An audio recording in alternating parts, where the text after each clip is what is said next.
So we're going to start this week's lesson at the Google website, which is just http://www.google.com. Google is one of the most widely used search engines in the world.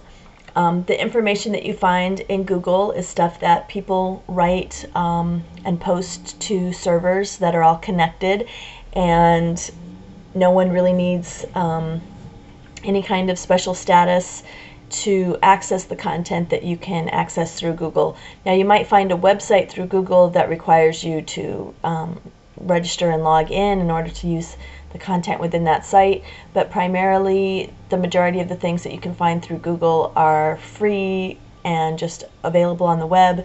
And because of that, there's just so much stuff out there that it's more important than ever to be able to evaluate the content and know whether or not that you can trust the content. And I'm just going to give you some tools to sort of fine-tune your searching so that you can weed out a lot of the junk that's out there and get more to the good stuff faster. Before we do any of the actual searching, I want to show you some of the features of Google. First of all, these links up at the top here often change. It might be web, images, maps, news, etc. one day, and then it might be web, I don't know, calendar, Google Documents, whatever. Like, these change, as well as this drop-down list changes. These are all different parts of Google. Like, we've looked at Google Books and we've looked briefly at Google Scholar, I believe, but some of these we haven't looked at yet. These are all different areas of Google that you can get into, and many of them you need to have an account with Google in order to access them. And so I would like you for this assignment to sign up for a Google account. You do that by coming up into the upper right hand corner. And again, in the online environment, the way this looks can change literally overnight. So if you don't see it in the upper right hand corner, check the left hand corner, or check the bottom right hand corner, or check off to the side. You have to be more conscious of where links might possibly be. They're not always in the same place every time, and so that throws some people off. But if you're going to become more comfortable searching in an online environment, you have to get used to the fact that things are going to change and look different from day to day, and that you need to just have a little flexibility and try and find out where things have moved to. So to create your account, you click on the sign in button. If you have a Gmail account, really that is your username and password that you would use to get into your Google account. If you do not have a Gmail account, then you would say you don't have an account and you want to create one now. Now, you give your current email address, which would be your Hotmail address. Then you pick a password and your your current email address, for example, would be this doesn't make sense to me. Hang on. This will be used to sign into your account.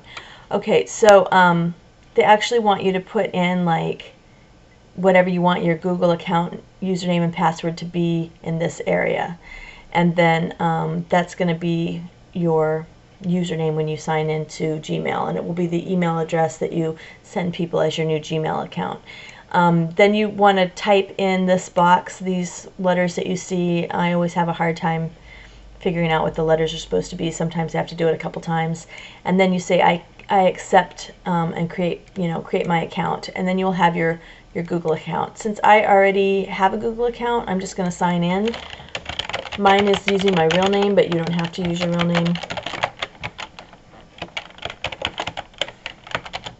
Whoops.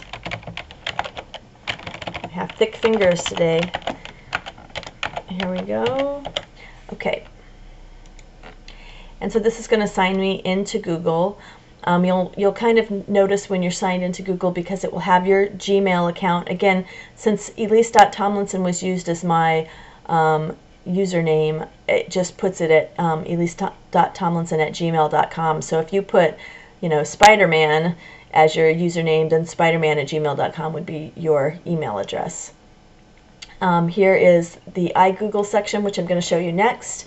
And then there's my account section, which goes over all the features of Google, which I'll also be showing you. And then you'll see over here where it says sign out, and so if it says sign out, that means that you're signed in. So sometimes you want to just be aware of that, because it does record your searching history and stuff when you're logged in, and some people have problems, with privacy issues. And so if you're concerned about privacy issues, you can click on the privacy link down here and they will explain them to you. Google has been sort of criticized for its privacy, data mining and stuff like that. But I feel that the benefits of having a Google account far outweigh the potential privacy issues, but that's my own personal choice. So I'm really only making you use this Google account for the purposes of this lesson, and whether or not you actually continue on to use Gmail and some of the other features, I will leave up to you.